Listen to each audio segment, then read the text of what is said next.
don't think I can unlock any of these. So I think that'll just be the end of today's stream, huh? Ooh. Art.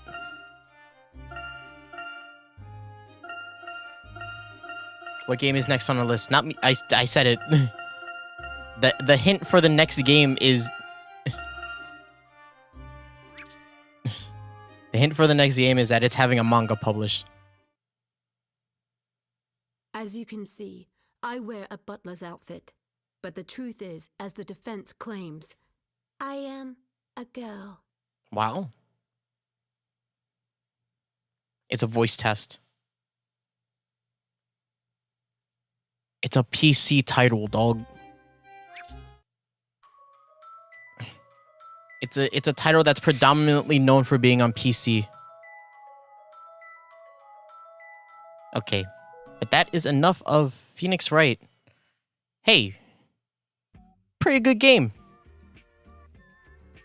Pretty good game. Ain't that right? Right? Yeah, it was. Portal. Does Portal have a manga?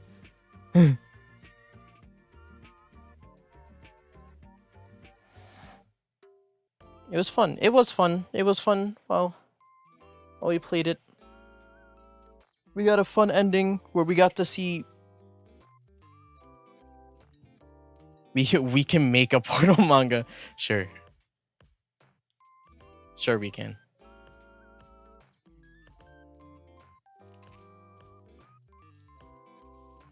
Yeah, holy crap, dog. It's been 6 hours. It's been so long, dog.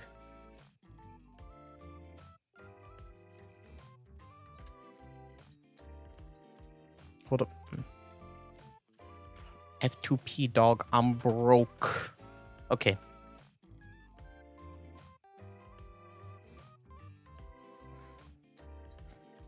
Yeah. Yeah, it's been 6 hours, dog. That took so much longer than I thought it was. I thought I was like right at the end of the story, so that's why I ended at the part where I ended at. But I guess we weren't. We had 6 more hours of content to go through, which is I honestly, it's better to have more content than to have less content, right? So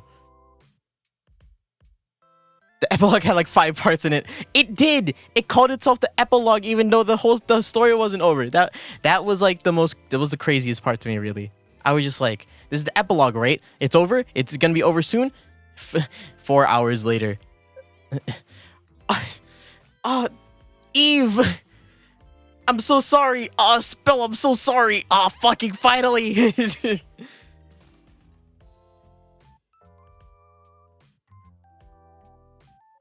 But yeah, it's sad that they haven't they haven't reappeared in any, like, I don't think they've appeared in any like new media since the game came out. They, like, even though they are very real people, all of them are very real people, we haven't seen any of them. Like, this game came out like over 10 years ago, right? I haven't seen anything about them since, which is fine. But yeah, I think I'm going to end the stream there, because your boy needs to, like, chill out. He needs to do some stuff, right? He needs to eat. Like, halfway through that stream, I started getting hungry, like, really. So yeah, I'm gonna go do that. So just to... Oh yes, our Sims 4 Let's Play. He needs to play WoW. I'm really tired for WoW, honestly. But I'll probably play it later, yeah. But yeah, just to go over our next streams. So, fuck. Tuesday is going to be Fire Emblem, like always. Thursday, I think, is going to just be a free day from now on. No more Honkai. I'll play Honkai when I want to. But Honkai is starting to become grating to stream, really. It is. As much as I would love the game, I just, like, I've experienced something all over again, and not knowing what to say is like grating. So I'm gonna see if I can do something else for Thursdays. Another monastery stream. Woo, monastery stream. Can't wait. The stream is starting out with a chapter. Don't worry, dog. But yeah, yeah. So Thursdays will start to be free, and then Saturday we will start our new game. Be excited for that. But thank you everybody who is what the fuck am I saying? Thank you for everybody who is here. Ambrosia, Content, Boy, some other people might be here. I have no idea.